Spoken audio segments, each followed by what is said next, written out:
on his own community service event.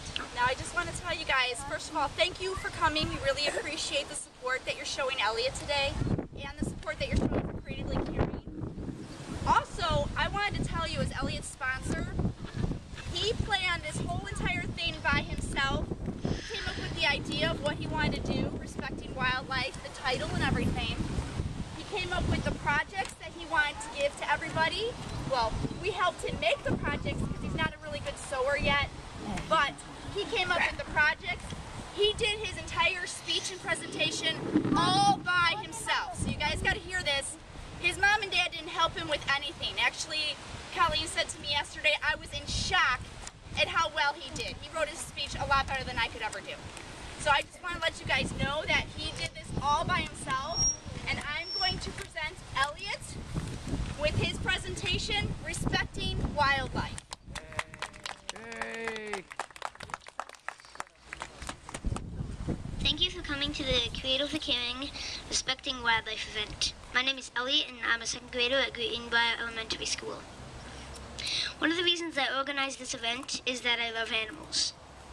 Another is that right now a lot of wildlife is currently endangered and becoming extinct, which means they can never be on Earth again because they are all gone. First, I need to ask you some questions. I want to ask you, why should you care about wildlife? Because we love it! We love animals. That is good.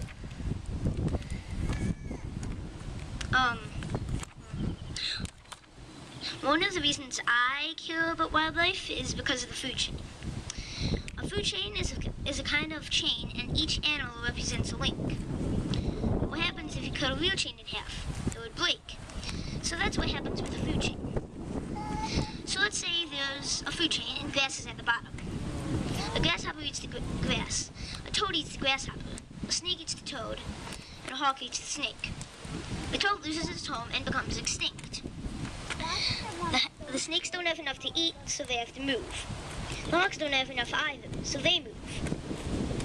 Meanwhile, the grasshoppers are overpopulated, which means there are lots and lots of grasshoppers. And lots of grasshoppers need lots and lots of grass. So all those grasshoppers eat the grass until there's no grass left, and they cannot survive anymore, so they become extinct. Now the food chain is totally messed up. Now, do any of you know any endangered animals?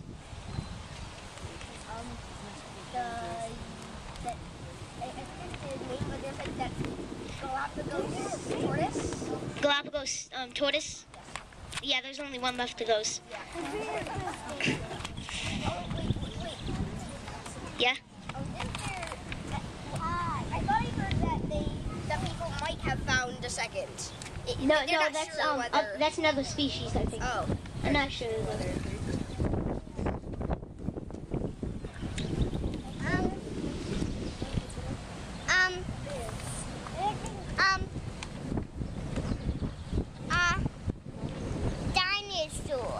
Dinosaur. Well, they're extinct. Close, but. Polar bears are endangered, and they're one of the major ones that people are making a big deal of. Yeah, yes. I know one. Yeah? The eastern Massasauga rattlesnake lives right here. Okay, Talk about food chain.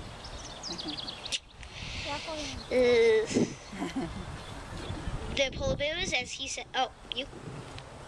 A wolf can go in the snow too. The what? Wolf. The wolf. Yes, and wolves are endangered. Believe it or not. Whale. Yeah, a lot of whales are endangered, yeah. Polar bears, tigers, gorillas, and chimpanzees are all endangered. Did you know that there are endangered animals here? One of the animals in Illinois is the eastern Massasauga rattlesnake. It is one of the 4 poisonous or venomous snakes in Illinois, which includes the cottonmouth, copperhead, timber rattlesnake, and of course the eastern Massasauga. The eastern Massasauga is endangered because some people have a huge fear of snakes, especially venomous snakes. Hold on, before I forget, can any of you say eastern Massasauga rattlesnake? Massasauga rattlesnake. Should have done Twister, but not only will they kill them if they are near them, they will go out of their way to kill them. There's no reason to fear the Eastern Massasauga, but there is reason to respect it. The Eastern Massasauga is extremely shy and won't do anything unless bothered because all they want to do is stay away from you. If you see an Eastern Massasauga, you should back away, tell a grown-up, and leave the area because the Eastern Massasauga is venomous. But it will not chase you or bother you if you do not bother it. Like most wildlife, you leave it alone and it will leave you alone. The Eastern Massasauga lives in wetlands. Wetlands are places where the ground is very wet and a lot of animals and plants live there. Many wetlands are being destroyed for houses, businesses, and roads. When wetlands are destroyed, a lot of animals and plants lose their homes, including the Eastern Massasauga. When plants and animals lose their home, it's called habitat loss. Habitat loss is a real problem for lots of wildlife. Now I have to ask you another question. Why should we protect the Eastern Massasauga? Does anybody know why we should protect them?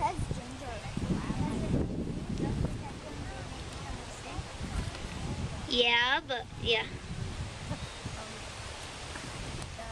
Because they're another animal, just like any other. Yeah, they are, so... I didn't say what would eat him. Oh, Yeah. good. Remember when we talked about the food chain?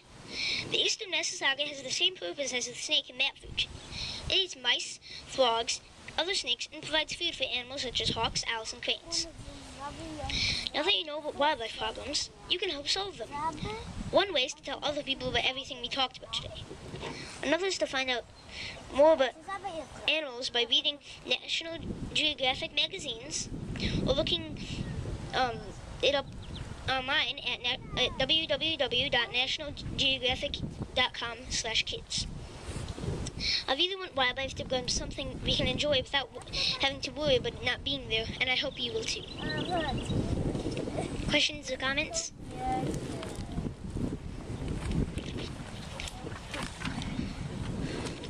Which Yes? question